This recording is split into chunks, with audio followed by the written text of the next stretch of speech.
Nah itu yang di tempat kami juga banyak spiritualis, bukan tanda kutip orang agamawi, kalau saya masih katakan orang agamawi. Tapi begitu ketemu kami terbuka, spiritualnya kena. Masa kata kita ini makhluk spiritual yang tersesat di belantara ritual, maka spiritnya nggak pernah ketemu gitu loh. Nah, hanya ritual-ritual aja yang dikedepankan, bahkan saling menganggap ritualnya paling baik, paling benar, yang lain salah. Kalau udah mau yang lain salah, ya dia yang paling salah sebenarnya. Nah, jadi pendampingan itu penting sekali. Karena saya kalau membeli konsultasi itu, kan jam 2, jam 3 baru tutup. Tentu setiap hari. Sudah dibantu ya, kayak santri-santri kami juga. Ya sama dulu orang-orang yang datang terpuruk, mereka sudah mengalami kelimpahan, ya udah kami saatnya menjadi santri, saatnya kami mengajar, mendampingi mereka juga. Jadi kami juga banyak orang-orang yang sudah saya muridkan lah, dan sudah mendampingi banyak orang tadi. Ada di berbagai kota juga.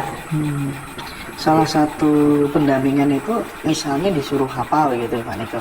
Contoh gini ya, banyak orang datang ke saya itu rumah udah mau dibilang, rumah mau disita kan itu. Tangan ya. Udah, saya sadarkan dulu, kalau rumah mau disita itu berarti masalah mau disita itu kan wilayah akibat. Oke. Kan sebabnya dulu harus dicari dan dibetulkan. Sama ketika orang datang ke dokter sakit mah, dokter kan cuma ngasih obat anti nyeri, penyebabnya kan nggak pernah disembuhkan.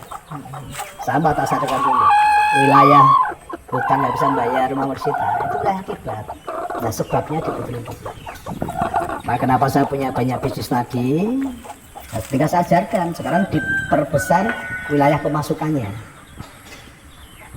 Kalau wilayah pemasukan sudah dibenahi tadi, ya, kalau nggak punya bisnis, tak siapkan bisnisnya. Nanti kalau dia sudah punya penghasilan, menyelesaikan bertanya kan mudah.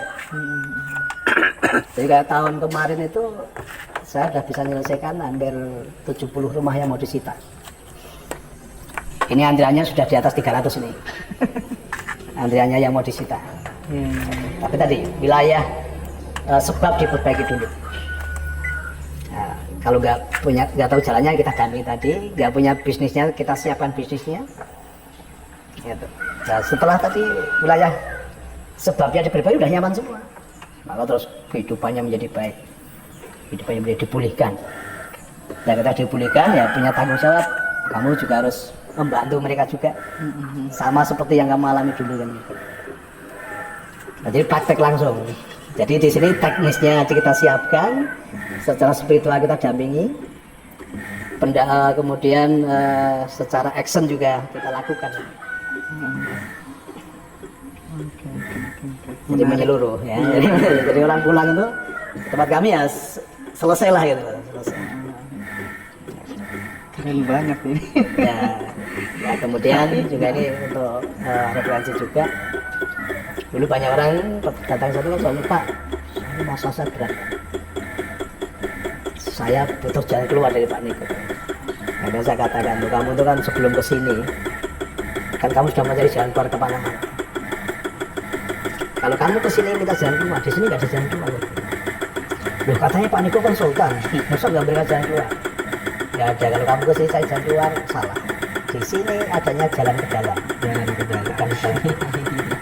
Karena orang itu ketika ada masalah kan sering apa mencari jalan keluar kan, itu semakin terpuruk. Betul. Ketika dia mencari jalan keluar, semakin terpuruk gitu. Maka ketika datang ke tempat kami, justru jalan ke dalamnya yang paling penting. Jalannya dulu yang dibenahi. Nah itu seperti proyektor itu. Kalau layar kehidupannya itu carut marut, itu kan pantulan dari apa yang di dalam. Nah kalau pengen merubah layar kehidupanmu ya rubah dulu yang ada di sini. Konkretnya dalam itu apa? Itu pikiran, hati, perasaan. Ya jadi lebih banyak ke hati. Karena vibrasi hati itu lebih tinggi. Oke. Nah selama ini banyak orang hanya menyentuh di wilayah pikiran. Iya. Pada vibrasi yang paling kuat adalah hati. Karena hukumnya gini Mas Indra ya, hukum dari Tuhan. Jagalah hatimu dengan segala kewaspadaan, karena dari situ terpancar kehidupan. Hati kita ini siaran, gitu. Maka sekarang ya seperti radio. Ya, saya di radio di studio ada siaran selamat pagi para pendengar yang budiman, ditangkap oleh pemancar. Kemudian dari pemancar kembalikan lagi ke radio, kan sama suaranya. Sama, hati kita juga seperti itu. Kalau hatimu, kata-kata orang yang sedang mengalami masalah, hatinya diberi apa? Kemarahan, kebencian, sakit hati, kepahitan, ketakutan, kekhawatiran, dan anda-anda. Itu siarannya ke semesta seperti itu. Nanti akan kembali ke kita hal yang sama. Gitu. Maka peribahasanya apa? Sudah jatuh ketimpa tangannya, semakin terpuruk. Selama ini tidak sudah dibereskan. Jadi kalau itu masih dipelihara, ya peribahasanya gitu. Sudah jatuh ketimpa tangga, injek sapi, jilat kucing, kencing anjing, kan itu. Siapa yang undang kita sendiri kan itu kan. Nah, kalau sudah dibereskan yang di dalam hati kan itu. Penerimaan itu jalur itu. Yang dari luar itu sebetulnya nggak ada artinya. Yang dari luar itu masih netral. Jadi bagaimana kita merespon itu. Nah sekali banyak tuh merespon kejadian itu dengan cara yang salah. Nah jadi tak ajari penerimaan tadi kan. Respon yang benar tadi nanti hasilnya pasti benar, mengubah semua. Karena saya sering katakan bahwa apa yang Anda rasakan tuh, apa yang Anda lihat itu kan fakta. Fakta itu bukan kebenaran. Faktamu sekarang itu bukan kebenaran. Tapi ketika kamu sudah belajar dan mulai menerima tadi, nanti kebenaran yang sesungguhnya akan ditunjukkan gitu. Karena hidup itu kan perjalanan Mas. Iya. Di dalam perjalanan kita ada pelajaran. Gitu. Kan ibarat sinetron itu yang kita alami ini baru sekian episode. Kan belum ending kan.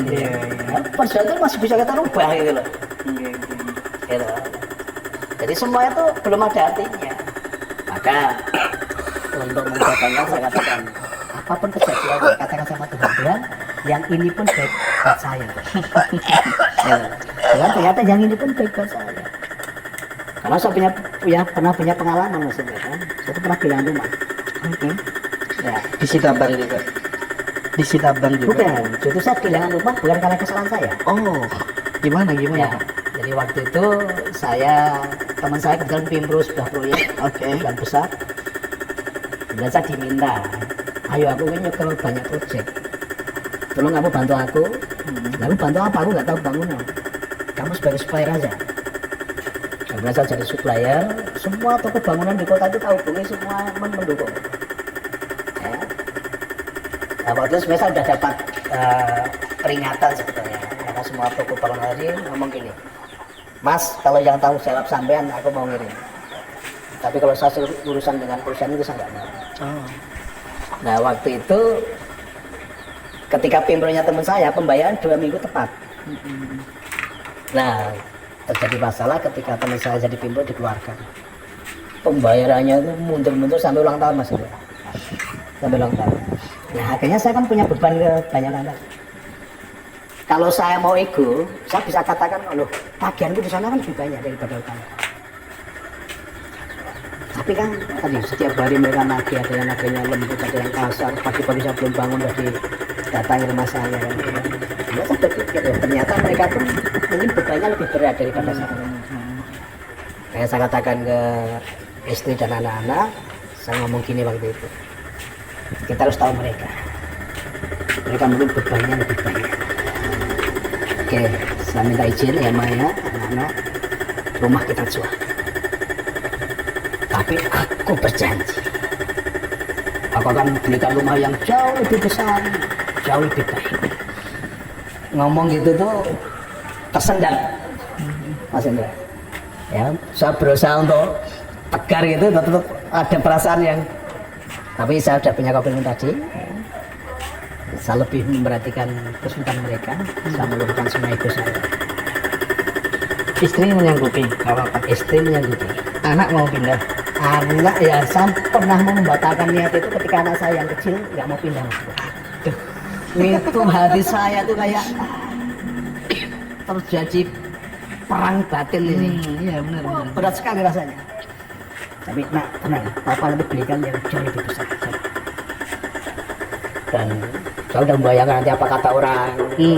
Tapi tadi saya lebih kuat apa yang di dalam tadi untuk lebih memperhatikan mereka, meluruhkan ego saya. Dan tadi saya berjanji tadi. Dan kejadian yang dulu menyakitkan Mas Indra, tapi dengan kejadian itu sekarang saya bisa bersyukur. Terima kasih Tuhan. Kalau nggak ada kejadian itu, mungkin sampai sekarang saya masih tinggal di tempat itu. Yang rumah itu sama halaman rumah saya sekarang, sama Mas Indra. Oh. Udah di perumahan, punya mobil satu aja udah bikin ribet kanan kiri kan. Nah, itu loh, hidup itu kan perjalanan, ternyata di situ ada pelajaran. Gitu loh. Maka saya bisa mengajar banyak orang, tenang aja ketika ada sesuatu yang lepas dari dirimu, Tuhan sedang persiapkan yang jauh lebih baik. Kita tuh kadang seperti anak kecil. Ketika kita pegang mainan, ya, mainan itu membahayakan atau main itu udah jelek. Kadang kalau kita ngomong dengan anak kecil, Nang, lepas Nang, tak ganti. Kan kadang anak kecil nggak mau lepas. Betul. Iya kan? Nah, kita sebagai orang tua yang sudah menyediakan jauh lebih baik kan terpaksa kan? Kita rebut. Tapi kan kita sediakan yang gantinya lebih baik. Iya. Itulah kehidupan. Nah, seringkali banyak orang tuh melekat gitu. Nah, malah tadi belajar melepas kemelekatan tadi. Nah, ternyata tadi, indah sekali. Justru saya bisa bersyukur sekarang. Ternyata gantinya nggak hanya satu, yang lebih besar. Nah, saya bisa bersyukur. Tuhan, terima kasih untuk kejadian itu Tuhan. Ternyata itu caramu untuk menggantikan yang jauh lebih baik. Dan itu cara Tuhan apa? Menaikkan level kita sebetulnya. Ketika kita sudah melepas tadi, tidak melekat tadi itu, cara Tuhan menaikkan level kita. Jadi seringkali kita melekat tadi, gini. Padahal Tuhan mau gantikan yang lebih baik loh. Nah dari situ akhirnya banyak orang yang tadi berat hidupnya melekat dengan plong, akhirnya kehidupan menjadi baik. Banyak orang bersyukur, terima kasih Pak Niko ya. Saya mendapatkan keajaiban. Karena apa? Setelah tidak melekat tadi loh, setelah melepas tadi. Nah kadang banyak orang itu barangnya udah nggak ada, masih melekat kok. Bagaimana Tuhan mau gantikan yang baru setelah ketika hatimu masih melekat dengan yang lama kan itu kan. Jadi hukumnya saya ajarkan sekarang apa? Ketika ada sesuatu yang pergi dari kita, yang baru pasti masuk. Kalau ada sesuatu yang keluar dari kita, yang baru pasti masuk. Uang juga begitu. Kalau kita menyalurkan, yang baru pasti masuk. Kalau kita menyalurkan, yang baru pasti masuk. Maka saya tidak setuju dengan menabung. Menabung tadi yang menahan. Menabung itu menahan. Menahan. Uang itu energi. Iya. Energi nggak bisa ditahan. Bagaimana dengan investasi? Investasi menabur loh. Investasi kan menabur. Menabur. Iya. Menabur itu bahasa Inggrisnya investasi. Iya. Cuma maka di tempat saya rubah menabur karena gini Mas Indra. Kita ini sudah terlalu mental block ketika dengar kata-kata investasi. Benar. Maka di tempat saya, ya, di saya itu kan ada lembaga keuangan juga. Tapi orang datang tuh kalau menyimpan di lembaga keuangan saya namanya menabur. Menabur ya. Ya. Karena apa? Saya menyadari ini banyak orang mental block ketika dengar kata investasi. Benar. Oh itu penipuan. Nah penipuan. Udah mental block kan, menolak kan. Maka tak rubah menabur.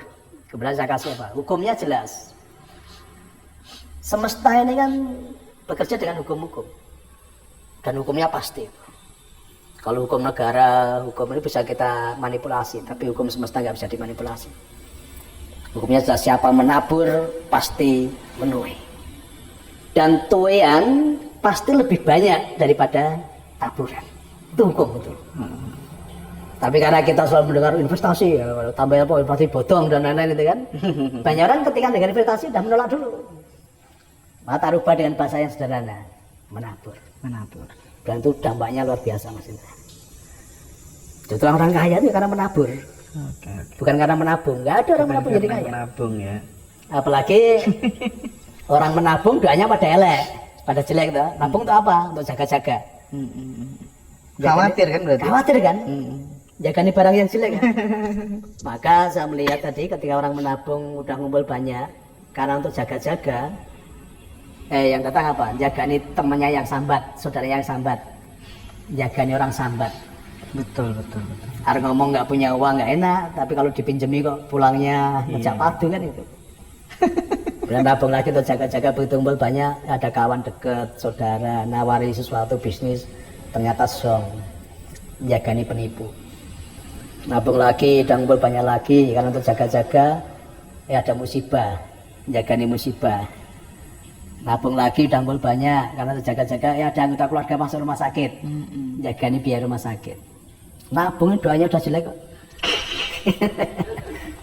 Tapi semesta mengajarkan kita tentang menabung, tentang investasi. Orang kaya semua investasi. Ya.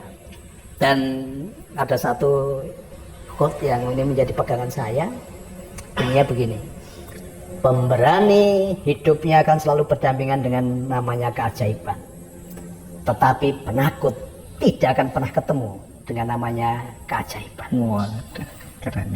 Itu yang menginspirasi saya. Makanya di tahun 2009-2010, waktu itu zamannya digital, Bitcoin. Iya. Bayangan ya, orang beli Bitcoin itu nggak pernah ketemu orangnya. Ketika menyerahkan uang pun nggak pernah dapat tanda bukti satu kertas pun. Iya. Tapi kalau waktu itu nggak saya lakukan, mungkin saya nggak akan seperti sekarang ini gitu. Bayangkan harga 3.000. Sekarang udah 1 miliar lebih sekarang. Iya. Tahun 2021 saya udah pernah jual satu koin 980 juta. Berapa ratus ribu persen yang terjadi. Maka tadi pemberani hidupnya akan selalu ketemu dengan namanya keajaiban. Tapi penakut tidak akan pernah ketemu dengan namanya keajaiban. Nah, kalau orang itu masih takut dan khawatir, berarti dia tidak mengenal Tuhannya. Iya. Nah, seringkali kehidupan banyak orang itu dipenuhi dengan ketakutan dan kekhawatiran. Berarti Anda tidak mengenal siapa Tuhan. Jadi yang membuat debit rezeki mengecil Kita sendiri. ketakutan dan kekhawatiran. Ketakutan dan kekhawatiran. Oke, rasional banget. Iya. Nah, justru dengan tadi menginspirasi dan itu sampai sekarang saya pegang. Maka kata takut dan khawatir itu sudah saya hilangkan dari kamus kehidupan saya. Oke.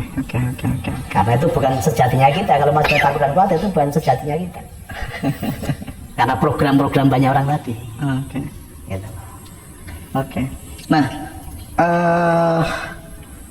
lalu yang kemudian membedakan bahwa seseorang itu kemudian memiliki mental kaya dan mental miskin itu letak perbedaannya di mana? Ya tadi sebenarnya kaya miskin itu tergantung program tadi kan. Nah, selama ini kita ternyata dicetak menjadi miskin oleh keluarga, lingkungan, yang kan.